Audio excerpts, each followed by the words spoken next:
I have lost over 600 pounds and my next skin removal is in 2 days. So, if you're new here, my name is Amanda and I have lost over 600 pounds. I had weight loss surgery and also changed pretty much everything in my life. But I'm going to have my next skin removal on Tuesday. I'm doing a 360 body lift. I've had some other skin removals that I'll go over really quickly. And yes, everything that I've had done, insurance has paid for. Okay, so I've had a lot of questions about insurance, and here's my answer, because I've asked the surgeons myself. Number one, it does not really depend as much on what insurance you have as it does your circumstances. I have lost over 600 pounds.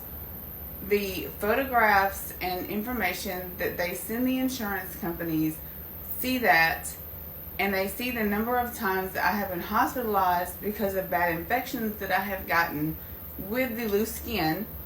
So with all of that into consideration, mine have been approved. And I'm not discounting anyone else. If you lose 50 pounds, that's amazing. But I know that they go by certain criteria. So for panellectomy, for example, panellectomy is considered medical. It's not considered cosmetic. But a panellectomy does not do any muscle repair. It simply removes the hanging apron, which is what I had done when I went from around 800 to 480 pounds. I did it at that time for mobility reasons.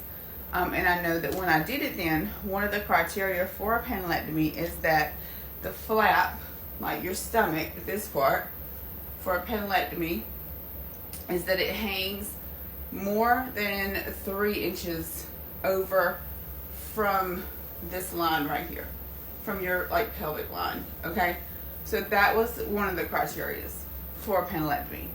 If you have lost significant weight and you need a panellectomy to remove the apron, know that this is not stomach repair. This is not a tummy tuck. This is just removing the loose skin.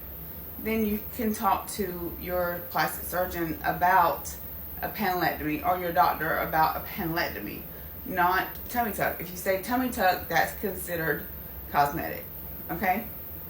2, get medications prescribed.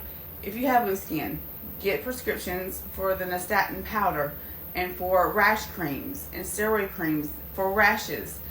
Even if you don't use the whole thing, get the prescriptions and get them filled so that it's documented that you have had medical intervention for rashes and for these things.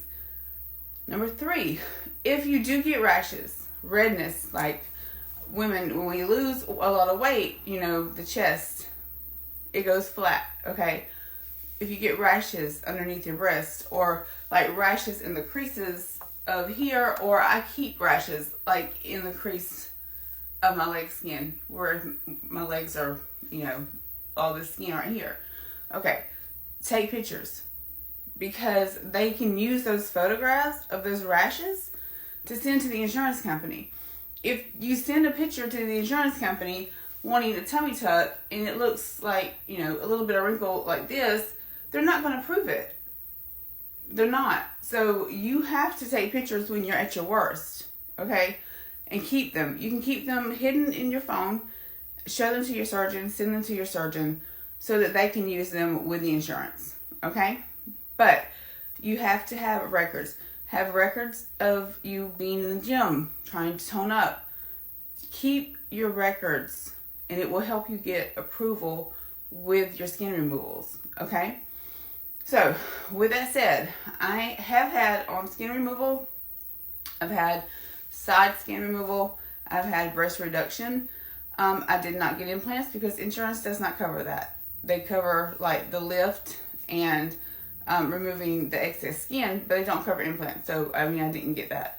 I've had a panellectomy, but now I'm going to do the 360 body lift. So all of this will be gone.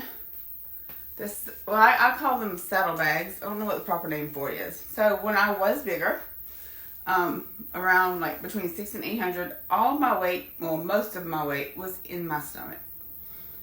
And this side of my stomach was always larger and hung lower than this side. So as a result of that, these saddlebags, you can see like this one is much bigger than this one over here.